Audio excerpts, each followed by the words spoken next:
नमस्कार. आज आपण शेवयांची उपीट बनवण्याची अगदी साधी, सोपी पद्धत बघणार आहोत.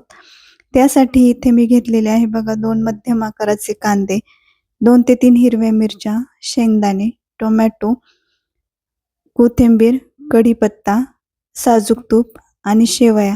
या शेवया मी घरीच बनवलेल्या आहेत. तुम्ही हवं तर बाजारात विकत मिळतात त्या शेवया सुद्धा वापरू शकताय. तसेच भाज्यांमध्ये तुम्ही मटार, शिमला, गाजर ह्या भाज्या सुद्धा बारीक चिरून वापरू शकताय. चला तर मग आता आपण बघूयात. गॅसवर मी एक कढई गरम करायला ठेवली आहे. त्यामध्ये तूप टाकून त्या तुपावर आपल्याला शेवया छान लाल रंगावरती आलटून-पालटून भाजून घ्यायच्या आहेत. गॅसची फ्लेम मंद ठेवायची.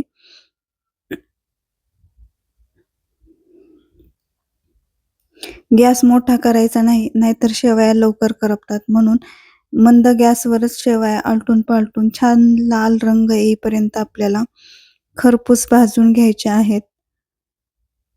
शेवया छान भाजून झाल्या, की त्याच कढईत आपण पुन्हा तूप टाकूयात. तसेच थोडे तेलही टाकूयात. कारण फक्त तूप टाकले तर मग ते जळून जाते.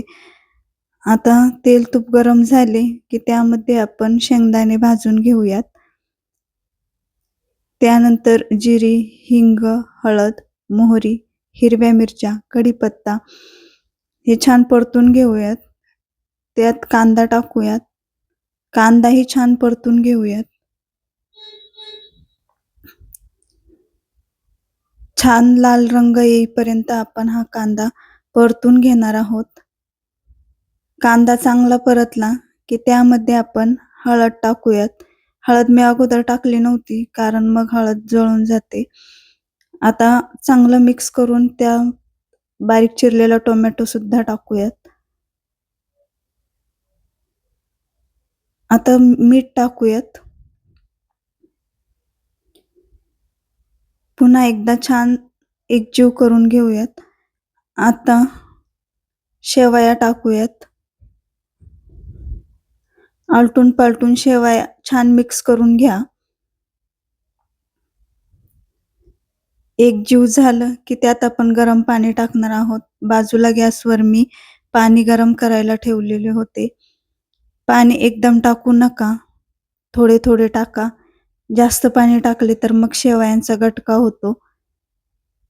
मस्त सुट्ट्या अशा शेवया होत नाहीत किंवा उपीट आपलं तसं छान बनत नाही. म्हणून थोडे-थोडे पाणी टाकून त्यावर झाकण ठेवून आपण 2 ते 3 मिनिट शिजवून घेऊयात. बघा किती छान आपल्या एकदम सुट्ट्या-सुट्ट्या शेवया झालेल्या आहेत. आता वरून शेंगदाणे आणि कोथिंबीर टाकूयात.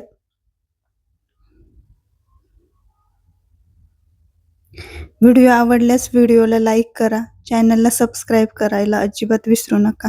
आणि हो, शेवया कशा झाल्यात किंवा उपीट कसं बनलंय ते मला नक्की कमेंट करून सांगा. भेटूयात अशाच एका नवीन व्हिडिओसोबत. धन्यवाद.